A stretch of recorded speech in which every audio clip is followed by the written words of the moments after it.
Samantalang habang busy sa kanyang pelikula si Mommy Marian, nag-father and son bonding naman ang kanyang mag-ama.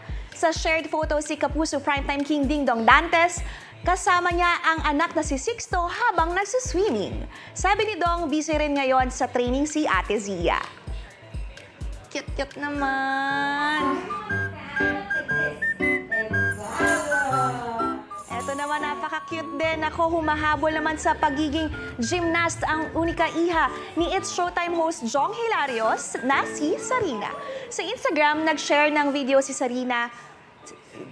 ni Sarina habang nasa kanyang gymnastics training. Kitang sumabit siya sa pole at tumalon sa balance beams. Aba, Olympian to in the making. Enjoy naman sa kanilang bakasyon sa Japan ang pamilya ni Dennis Trillo at Jenilyn Mercado. Kasama ang kanilang anak na sina Jazz, Calix at Dylan, binisita nila ang ilang sikat na destinations doon.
Mga kapuso, para una ka sa mga balita, mag-subscribe sa GMA Integrated News sa YouTube. Sa mga kapuso abroad, subaybayan niyo po kami sa GMA Pinoy TV at sa www.gmanews.tv.